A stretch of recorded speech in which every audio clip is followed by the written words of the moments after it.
Welcome to the Mingo and Karen Show, the podcast. We're excited that you've chosen to explore the topic of life with us. All of us are here for a reason, so let's venture on this journey together.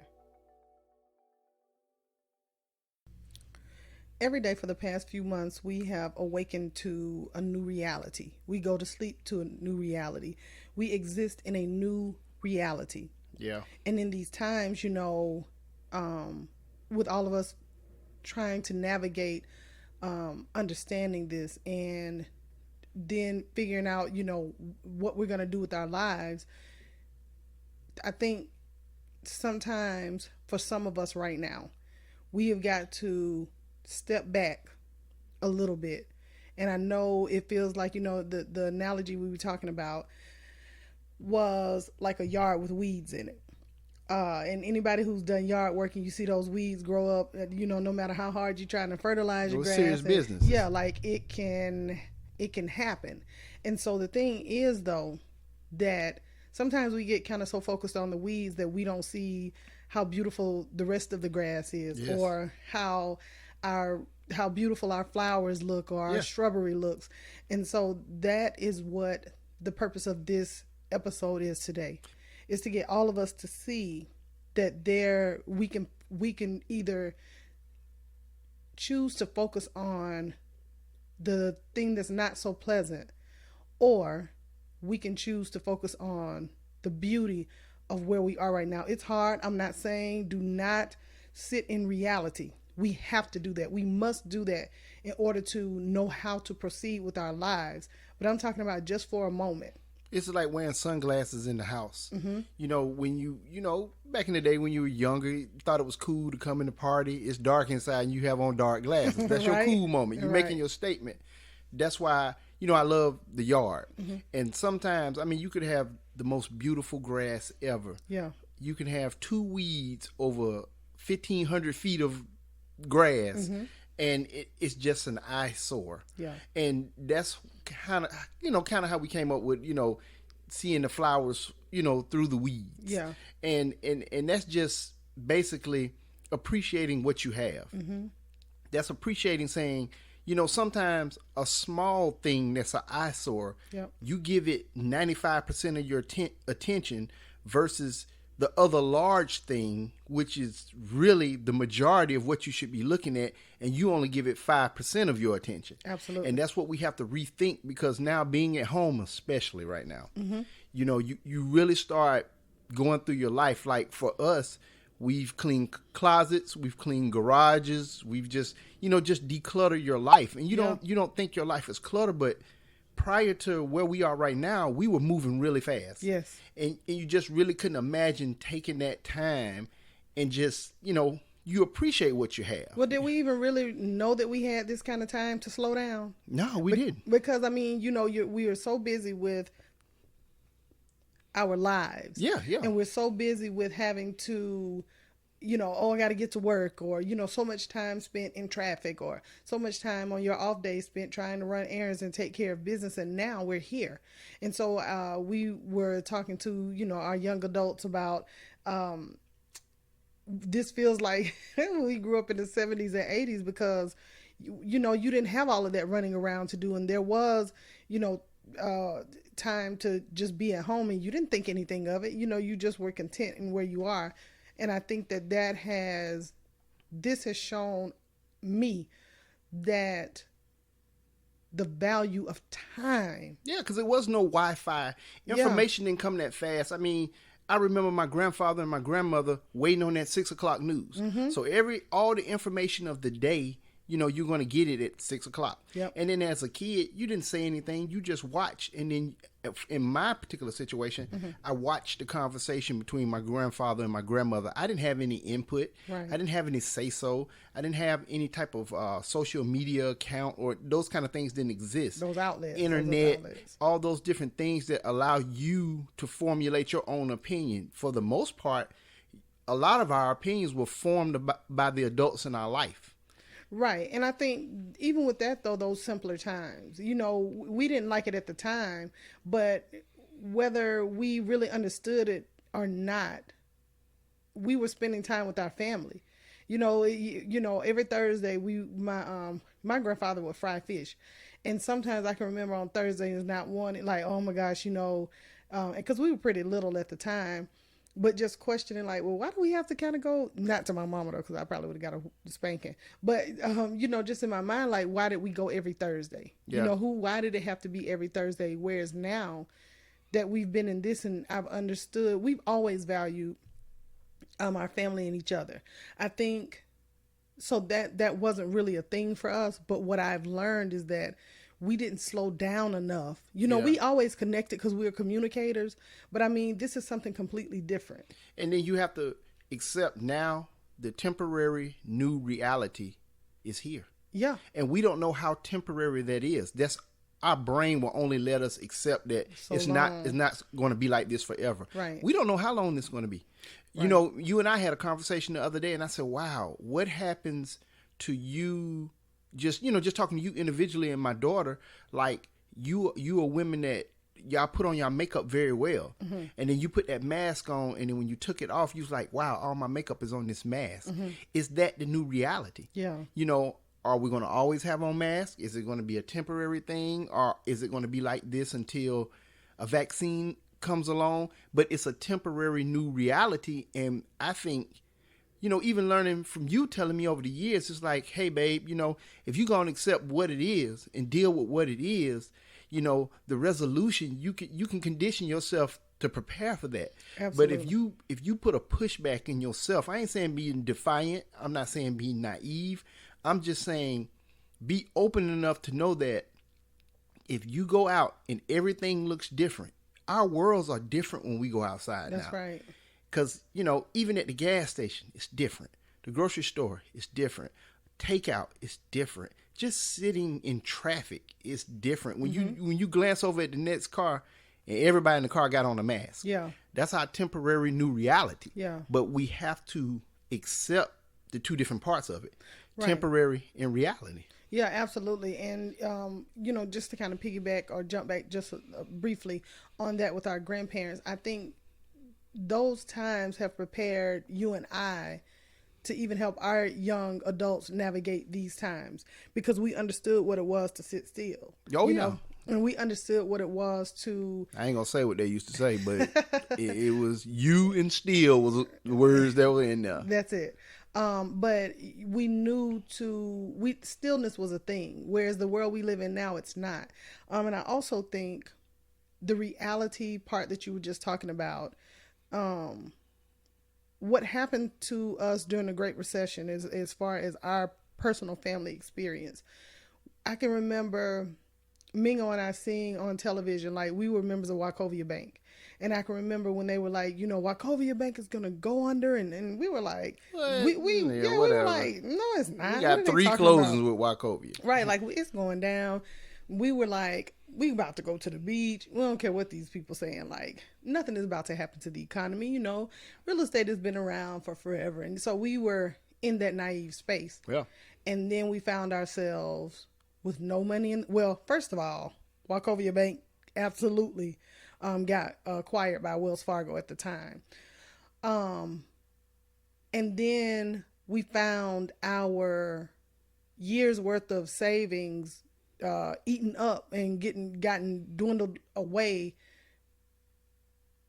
because we were just trying to live. Yeah. And then we had no income coming in. So we lost everything. Mm-hmm. And I think the perspective that we can offer, it was devastating. And I couldn't see the flowers. I didn't care about the flowers. The flower and the weeds were equal at that time. Exactly. I just wanted to be in the weed. Listen, when I tell you, I felt like I was in a yard full of weeds and they were all over me and surrounding me and would not let me get out. I couldn't see the beauty or I wasn't grateful for anything. Yeah. I was mad. I was sad. I was disappointed. Oh my God, I can't even, the emotions behind that still, I can feel it, even though I've come beyond that. But I do want to say that time prepared us to be able to talk to you now. Yeah. Somebody said, somebody told us a long time ago, you know, you have to, sometimes when you go through things, you can't be afraid, and you have to be bold enough to be able to say, this is what I've been through. That's right. And you don't look at it like, well, why do I keep going through stuff? You're going through stuff because you're bold enough. Oh, right. That was good. You know what I mean? Yeah, that was good. Everybody can't handle going through something and talking yourself through it while you're helping others. It's like giving out of a need, sort of, kind of. And we do not master anything. We were just talking to our oldest son today, and we say, you know what? The more you learn, the more you realize you don't know. Yep. All these little sayings, and they make a lot of sense now. And we mess with them all the time, because I said, you know, they're like, Dad, we'll be okay, you know, if the world just turned upside down today. I say, I know one reason why y'all won't be okay. They said, what, Dad, what? I said, what if the power went out? What would y'all do? They were like, what? I said, if there was no power, what would you do? They're like, Dad, I don't know, because, you know, we do things through Google and this and that. I said, see what I'm talking about? And it wasn't, and the point we were making was, we're wise enough at this point, but there were not a lot of people who was as open with us about their difficulties and struggles as we may be with our difficulties and struggles. So that's why we phrase it like, we're bold enough to tell you, hey, you really need to think about this. Well, but I think that's a whole other podcast topic that I want to talk about, you know, about just being real. And there is nothing shameful about you going through something like that. Yeah. We went through it, and I was really just more hurt by that than I was ashamed. I don't know, ashamed is just because I've always been open in sharing my life with people. So I feel like with, you know, again, where we are right now, we are just not in a place where we can't come and share with you the things that we've learned. We feel like at this time, that's why we started our podcast, because we have all these conversations, private conversations with other people, and, you know, with each other and with our adult children. And we realize that if the people who are asking us ask us these questions, how many people, you know, might not be in a place where they want to ask? Yeah. Or they might feel shame, or they might feel, you know, that apprehension to ask. And so we want to make it might be like what you described just a second ago, with that you said it was so many weeds, they were taking over. So sometimes when you're overwhelmed by something, it's hard to let information come in, especially information to make a change in where you are right now. Yeah. Because, like, you know, you and I talk about all the time, and we've told this to the kids over the years, that when something happens, sit in that emotion first. Yeah. Yeah. Some situation cause you to make quick decisions, so you got to make a decision, then sit in that emotion later. But we always have taught them, you always have a choice. And when somebody tries to take your choice, then, you know, that's something a little different. Right. But the point I'm just making right now is that, you know, just sit in it for a moment. I mean, that's what we initially talking about, a temporary reality. Yeah. You know, if you had some things, because, you know, everything we talk about will always come back to the relationship, because we believe the relationship is the foundation of everything. Yes. And if there's some things as a couple, as individuals, that you need to grow on, I've realized so many different things about myself just right now. I'm not talking about the different roles that's deemed to us. I'm just talking about myself. And roles as in husband. Yeah, roles. Father. Those type of roles. So thank you. You know, I've discovered so many different things, that the beauty of being vulnerable and sensitive, that wasn't me. Yeah, not at all. I mean, I'm a jovial, laughing person, but to really just lay my emotions out there like that, I've always protected them and kept this iron case around them with this key at the bottom of a moat with a dragon. You know, Right. I don't want nobody to get to them, Right. not even myself. But I opened that box up, and it was beautiful, because the essence of who I am, I was hiding it from myself. Absolutely. Because I was living in a temporary reality. Now I sit in my reality of, who am I going to be? Who is Mingo Allen Sr. going to be when life opens back up? We don't know when life is going to open back up, but man, why not start preparing for it now? And, you know, with you saying that, you've always been kind and sweet, but it's kind of like you said, not so, wearing your emotions out front. Oh yeah. It would be in just different things that you would do, or if you brought home some flowers, but you're not gonna or if you brought me some coffee or something like that. That's your way of showing me that softer side of you. And this side is so beautiful. And I mean, to say that after 25 years you were fine with me exactly the way that you are. Yeah. That's why I love you. But to see this side of you has made me even closer to you. Oh yeah. And I didn't know that was possible. And when you say that, men, I think it's hard for us to kind of not do things that are not based on physicality. When I say physicality, hey, what you need, let me go do it. Mm-hmm. Versus, well, let's sit down and talk about your needs. Mm-hmm. See, a man is programmed, you got a need, so now I got to figure out how to do it. Right. We don't need to talk about it. Let me go do it. But I'm learning now, talking about it helps to understand that when you go do it, you do it the right way. I do it your way and not my way. Mm-hmm. I don't give you what I would like you to have. I give you what you want to have. Absolutely. And, that's what I'm saying. These times, it's a lot going on outside of our individual doors, but we should be working really hard to make it as beautiful as possible. We should be looking at 95% of our lawn, not 5% weeds. Exactly. And we should also be looking at the from the spectrum of, if somebody comes to you, and I'm just using a lawn analogy because it's easy to understand, and somebody says, hey, Mingo, your grass is beautiful. It's deep green. It's all of that. I shouldn't automatically say, yeah, but I've been working on that burnt spot right there for right. I can't get that spot green. Mm-hmm. That person didn't see that. I pointed that out. That was my issue. So I should make my issue that person's issue. And I think, one of the things there when you talk about being kind of smothered by the weeds, and then what you've done with that, though, even in your own life, like even to hear you speak on things that I used to talk about when we were younger that we would bicker about. And, it would be, well, you'd be like, well, Karen, I got da-da-da. And I'm like, but that's what you did that for you. Like, that didn't have, like, I don't even need that, or like, babe, yeah, that's great, but what made you think about that, Yeah. and not that I would, I would receive it. Yeah. But in my mind, I would just be thinking, oh my goodness. And so then that's not really what I wanted or whatever. And then whenever we would bicker or we would argue about those things, then I would bring up, well, remember during those times. And that was, of course, in less mature times. But what I want to commend you on is that you found the light within yourself. Oh yeah. During this time you found the light in you, and not and you didn't do it for me. You didn't do it for your children. You didn't do it for your grandchild. You didn't do it for your fraternity. You did it for you. And that's why it's important that for the people who are listening to us right now, you've got to find the light in these challenging times. And that light is, I promise you, it is in you. That light is in you. For me, so I'm about to give y'all some something that of course you wouldn't know, because I'm recording behind you're just hearing our voices.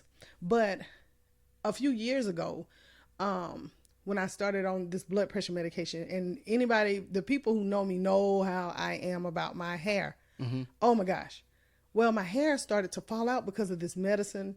I had to cut my hair off. I cried like a baby. Mingo washed my hair for me because I had to have a low haircut. I had to go do the big chop. And so then when I finally got to a place where they switched my medication, my hair starts growing back, and I let it grow back. So then that's when I got the big blonde afro. I've been stuck in that moment for a while, being at home during these times. So it was that moment of I'm stuck because, I don't ever want to lose my hair again because I love my hair. Mm-hmm. But I've always worn short hair. I've never been a long hair person. So the other day, Mingo and I were having this conversation. I was just telling him I was ready to, I don't know, since I've been home and we've been quarantined, like I need something different and I need something new. And I cut my hair. Yeah. Sure did. I feel like a completely different person. I feel like I am myself again. And I've always been myself, which is so weird. But I have found a light in me that I think has been covered for a long time. My light that was shining bright, but my light was shining bright for everything outside of me. But when you think about you, when I was just sitting here, you talking, I was replaying in my mind about you cutting your hair. And whenever Karen go do something like that, she go shoot it past me, right? You're like, what you think? I'm like, cut it now. She's like, huh? I was like, cut it right now. And now, mind you, it's like 11 o'clock at night. Yeah. I'm like, cut it now. She talking about, and then I said, and then Karen was basically like, I wouldn't expect him to say cut it right now. So she said, you know what? So now here comes the default solution. Well, I ask you again in the morning because you might feel different. Yeah, we just sleepy or something. I said, okay. So the next morning came. She said, you remember what I said? I said, yeah, you should have cut your hair last night. She's like, you for real? Like, yeah, cut it. So she cut the hair off. And when you're talking about finding a light in challenging times, when I think about a challenging time, I just want to use the analogy of darkness. It doesn't mean it has to be just the worst thing ever, but it is some doubt and there's some confusion. There's some, just trying to find your way. But if anybody has ever been anywhere during a power outage, it can be in your house, it can be at a business, it can be anywhere. The smallest light seems the brightest. Yeah. It doesn't have to be a flashlight. It could be your cell phone. For people, it could be a cigarette lighter. It could be a candle. It could be just the light on your watch. The smallest light gives you the most hope in your challenging time. So what I'm saying is, if we could learn to use that as a default setting versus a reactive setting. Oh, that's good. See, the power shouldn't have to go out for us to see the light. That's right. Why can't we see the light while it's bright? I mean, you think about it. You're so proud of that little bitty light in that darkness, but we don't feel that same way when the sun is shining. We walk around and we're so down and we're so this and we're so that. Man, no. Just the stuff I'm seeing, I think I didn't know I had this type of emotional side to me because I've always had to kind of have an edge. And having an edge because I'm not a very hairy man. So I'm not, I had to have something about me that I always felt like, well, people know not to mess with me. And what you're saying is like you have a soft face. You Yeah, don't have like a beard. And I think it's cool, the guys with the beards. I think they're really cool.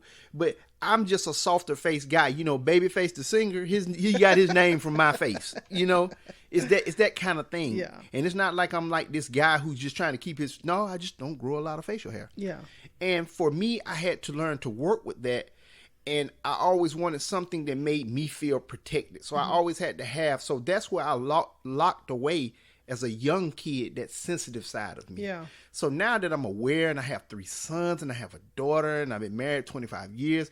I got a granddaughter. I got a granddaughter and I have a very large in-law side of the family and my family. I just made some connections back with my cousins. Life is just good for me right now because it's not about what I can't do.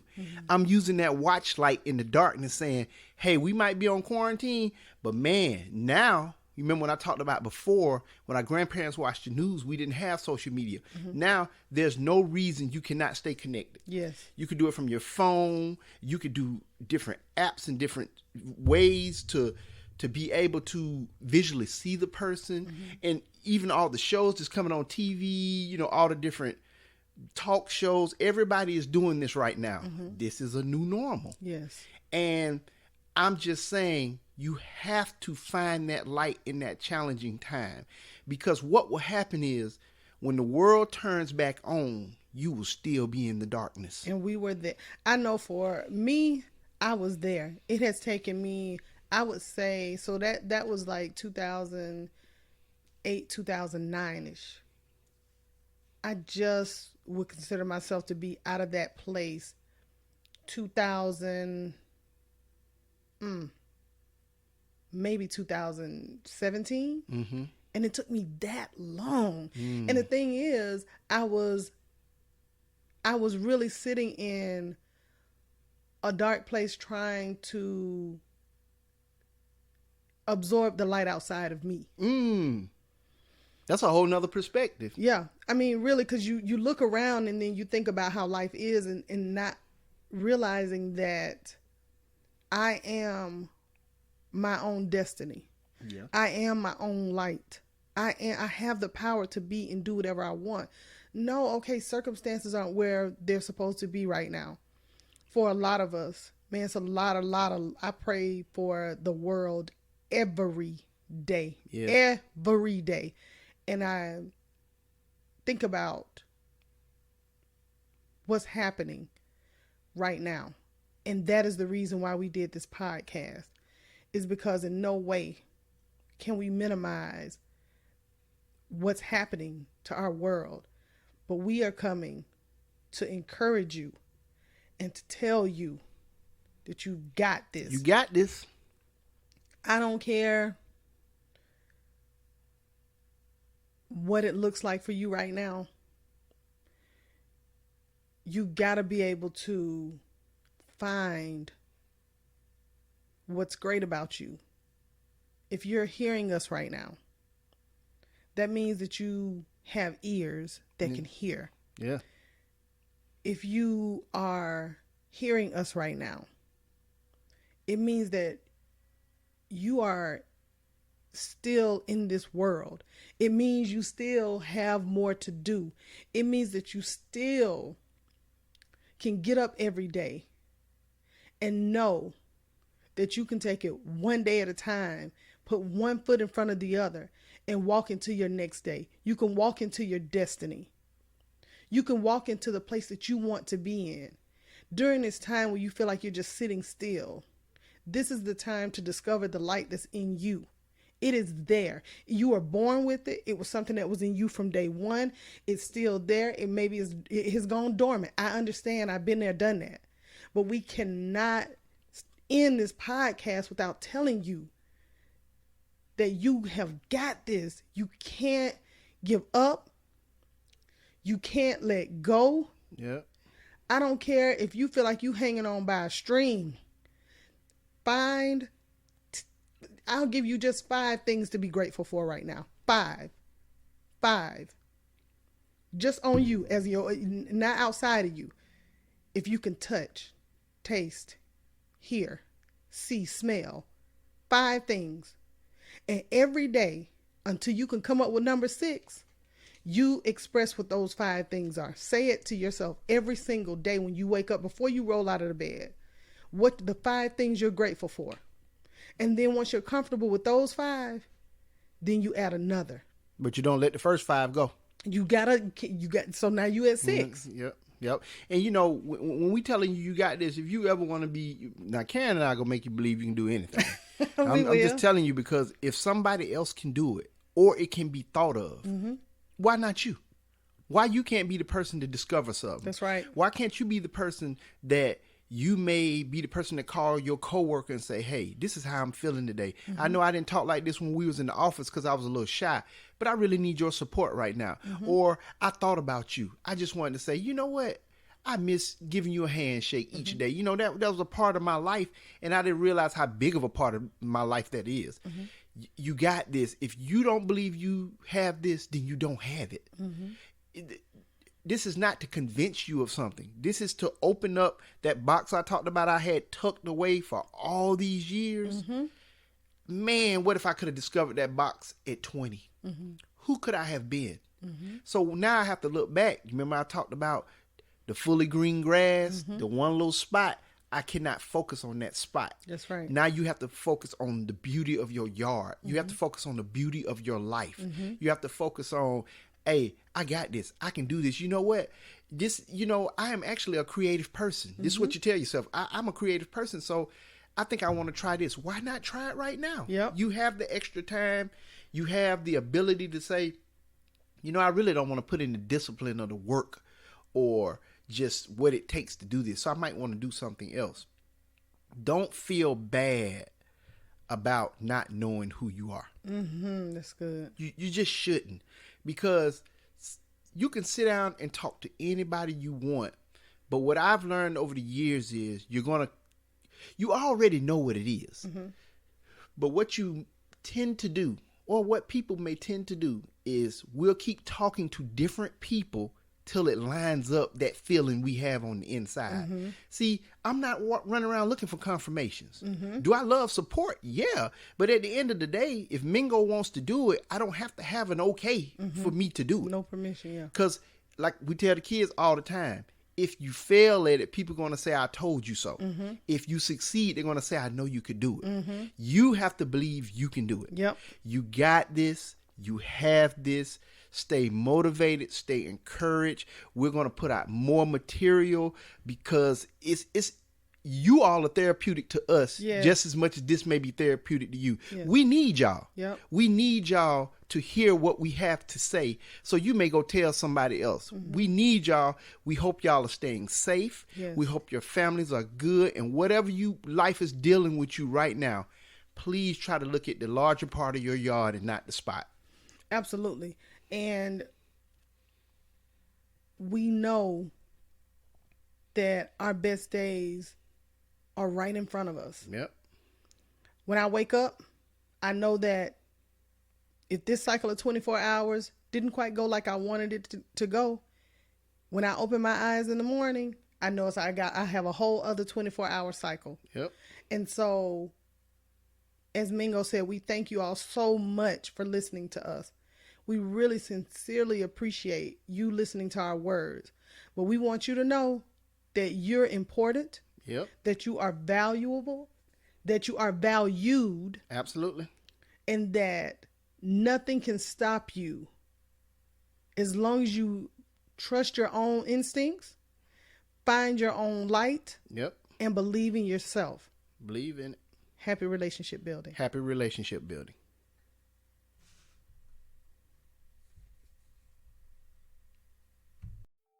Thank you for listening to our podcast.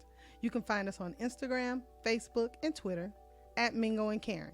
Happy relationship building.